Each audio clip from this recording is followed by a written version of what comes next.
কিরে ফটিক, কই তুই? এই যে চাচা, আমি আপনার পাশেই দাঁড়ানো তো। বাড়িঘর এখনো সাজানো হয় নাই কেন? চাচা কি আবারও বিয়ে করবেন? দূর শয়তান, আবার কি বিয়ে করব? আমার কি সেই বয়স আছে? না মানে বাড়ি ঘর সাজানোর কথা করছেন তো, তাই ভাবলাম আপনি আবার বিয়ে করবেন। তুই যেরকম শয়তান, তোর মাথার ভিতরে থাকে এরকম শয়তানি চিন্তা ভাবনা। আচ্ছা, আপনার সাথে থাকতে থাকতে তো আমি শয়তানি শিখেছি। আচ্ছা, ঘটনাটা কি একটু খুলে কোন তো। ওরে হারামি, তুই কি এখনো বুঝতেছিস না বাড়িঘর কেন সাজাইতে বলছি? আমি কিরে কেটে করছি, আমি এখনো বুঝি নাই আসল ঘটনাটা কি। আমার মেয়ে এবং মেয়ের জামাই আসবে, তাই বাড়িঘর সাজাইতে বলতেছি। চাচা, আমি এত বড় গাদা, এত বড় একটা সুসংবাদ মানে জামাই আসবে আমি ভুলে গেলাম। আমার তো কঠিন শাস্তি হওয়া উচিত। অরে ফটিক, তোর আসলে অনেক বড় শাস্তি হওয়া উচিত। এত বড় ব্যাপারটা তুই ভুলে গেলি? ঠিকই বলছো গিন্নি, ওর শাস্তি হওয়া উচিত। আমার 10টা না 5টা না, একটা মাত্র মেয়ের জামাই। কি হলো, আসো।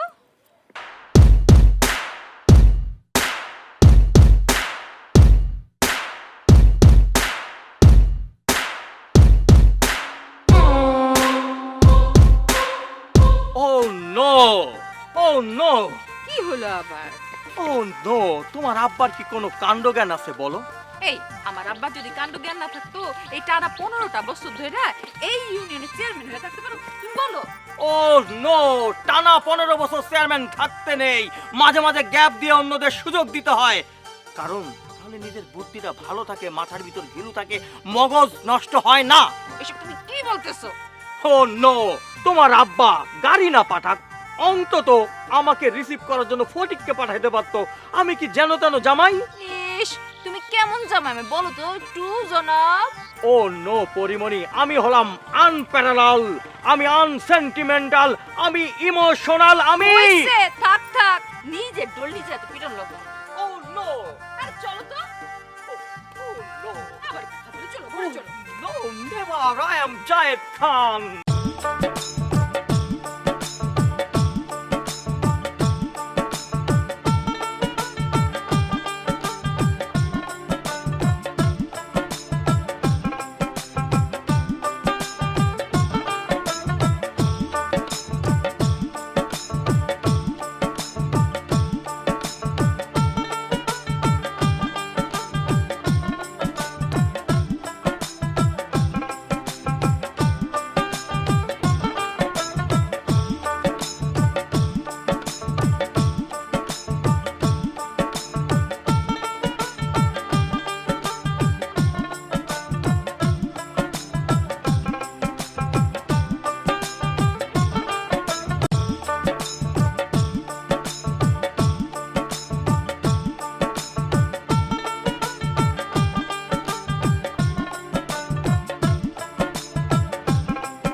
আম্মা, আব্বা, আমরা চলে আসছি। আমার মা মনে চলে আসছে। সালমা ভিতরে চল। সালাম করো। আরে আরে, লাগবো না লাগবো না। ও নো আব্বা, আপনি আপনার মেয়েকে মনি বলে ডাকবেন না। আমার মেয়েকে আমি কেন মনি বলে ডাকবো না? আমি তো আকিকার সময় তাকে মনি নামে রেখেছি। ও নো আব্বা, আপনি ছোটবেলায় আকিকা দিয়ে ওর নাম রেখেছিলেন মনি, কিন্তু বড়বেলায় আমি ওকে আকিকা দিয়ে নাম রেখেছি পরিমণি, সেই সাথে আমার নামও চেঞ্জ করে রেখেছি জায়েদ খান। দুলা ভাই, তাহলে তো আপনি ডিগবাজি দিতে পারেন না, ঠাস ঠাস করে 2-3টা ডিগবাজি দিয়ে দেন তো।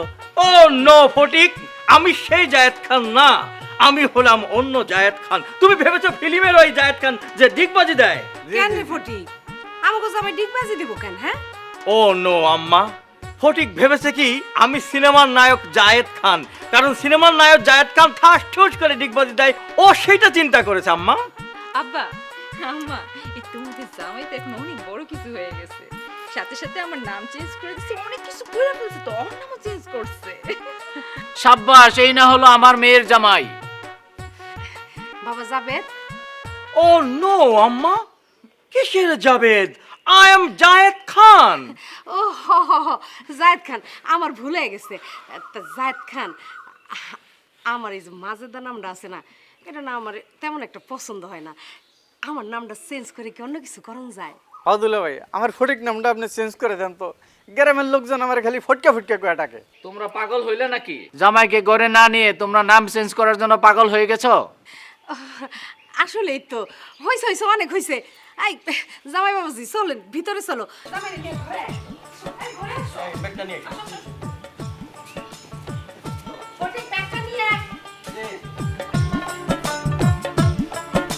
বাপরে বাপ, আপা দুলা ভাই দুইজনই নাম চেঞ্জ করে ফেলিছে। কালি পরে আমার ফটকা নামটাও চেঞ্জ করে ফেলবো আমি।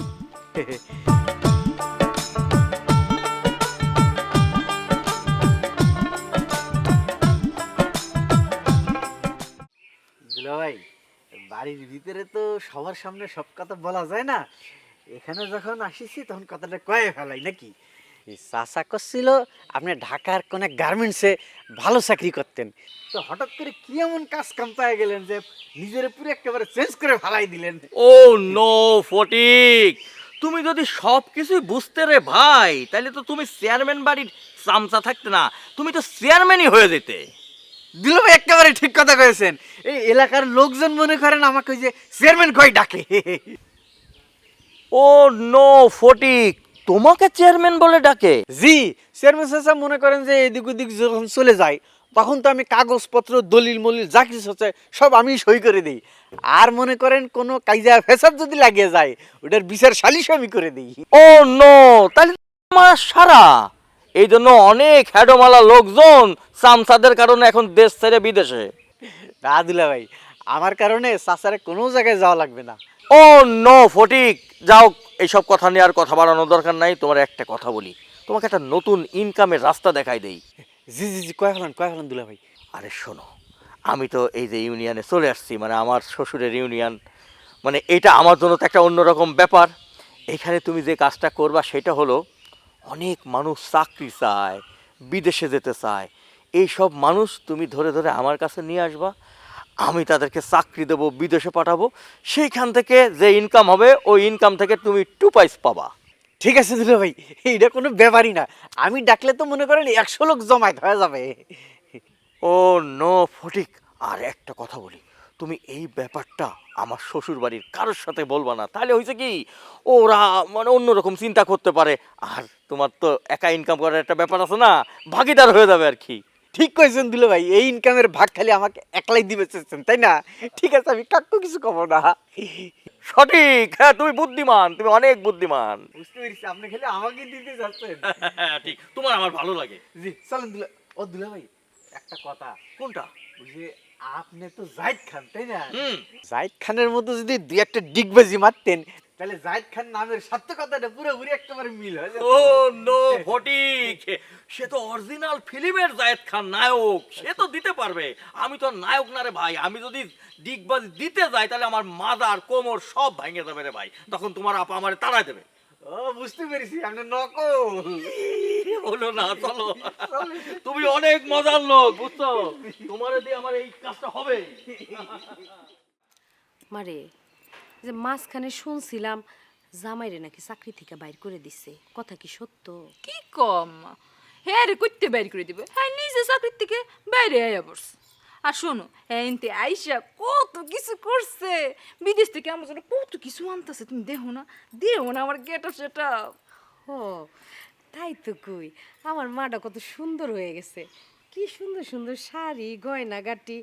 হুন না, আমি আর তোর বাপ তো এইসব কথা কানেই নেই নেই, কিন্তু গ্রামের মানুষ আছে না কিছু, আমাকে একদম সহ্যই করতে পারে না, হিংসা আর হিংসা। আর আমাকে জামাই, জামাই তো মাশাল্লাহ একখান পাইছি, আমাকে জামাই একখান। এখন তো মনে কর গ্রামের মানুষ আমাকে জামাই রে আরো বেশি হিংসা করব। আম্মা বাদ দাও। আমি তো বাদ দিয়েই রাখছি এসব কথা কোনো। ও নো, বাদ দেবে কেন আম্মা, কেন বাদ দেবে? পরিমণি, আম্মু বলুক। আম্মা আপনি বলেন, আপনার জামাই জায়েদ খান কত মানুষ কত কিছু বলবে। কিছু মনে করবেন না আম্মা। আর না না, আমি আর তোমার শ্বশুর কিচ্ছু মনে করি না এগুলি। ও নো, পরিমণি তুমি আম্মারে বলো নাই সামনের মাসে যে আমরা থাইল্যান্ড যাব, সে কথা তুমি আম্মারে বলো নাই? না, বলা তো হইলো না। ও নো আম্মা, দেখছেন আপনার মেয়ে কত মন ভোলা। আমি সামনের মাসে থাইল্যান্ডে যাব, ভাবছি আপনাকে আব্বাকে ফটিককে পর্যন্ত নিয়ে যাব, থাইল্যান্ডের বিচে ঘুরবো। আপনি যাবেন তো আম্মা? কি যাবো না কেন, এটা তো অনেক সৌভাগ্যের কথা। আচ্ছা ঠিক আছে, তোমার শ্বশুর বাড়িতে আইলে তারে জিজ্ঞেস করে দেখি সে কি বলে। ও নো আম্মা, হয়েছে কি, থাইল্যান্ড একটা অত্যাধুনিক দেশ, ওইখানে মানুষ কত আনন্দ ফুর্তি করে, ওইখানে সমুদ্রে মানুষ নেমে উরুক থুরুক নাচে, অনেক কিছু করে। আম্মা ওইখানে গেলে একটু ছোট ছোট জামা কাপড় পরতে হয়, আপনার তো কোনো অসুবিধা নাই। কি না, তোমরা কথা কও, আমি ভিতরে গেলাম। আম্মা মনে হয় লজ্জা পাইছে। আরে আমি তো কিনে দেবো ছোট ছোট জামা কাপড়। ও নো, এই অনয়ের গোষ্ঠী, তুমি কে তাও আমি জানি, তুমি কি করো তাও আমি জানি। আমার আব্বা আমার কাছে শুধু শুধু আওয়াজ দিবা না কিন্তু, তাহলে কিন্তু আমি হাটে হাড়ি ভাঙা দিব। ও নো সোনা, প্লিজ তুমি আমারে পচায়ও না, আমি জায়েদ খান। ঢাকায় আমার কত কষ্ট হয় সেটা আমি জানি। আমার আব্বা আমার কথা চিন্তা করে আমি তোমাকে ছেড়ে চলে আসি না। আমি আমার আব্বা আমার কাছ থেকে টাকা নিয়ে চলতে পারি, কিন্তু আমি তাও করি না। কেন করি না জানো? শুধু তুমি ছোট হইবা বললা। ও নো জান, তুমি কোনো চিন্তা করো না, আমি সব কিছু ম্যানেজ করে ফেলবো, খুব তাড়াতাড়ি আমি সব কিছু ঠিক করে ফেলবো। তুমি যে কি ঠিক করবা সেটা আমার ঠিক জানা আছে। দেখতে হবে জামাই আমার এক খান। আসলেই চাচা, আপনার জামাই একটা স্বর্ণের টুকরা। ওরে বাপ রে, একেবারে কোটিপতির দেশ, বড় লোকের দেশ, তার উপরে আবার নার্সিং ভিসা। আচ্ছা শোনো, ওই দুলাভাই যে টাকা পয়সা দিবা, হ্যাঁ সেটা কিন্তু আমার কাকে দিবা। আমি কি আপনার সাথে একটা সেলফি তুলতে পারি? ও নো, অবশ্যই। চলো।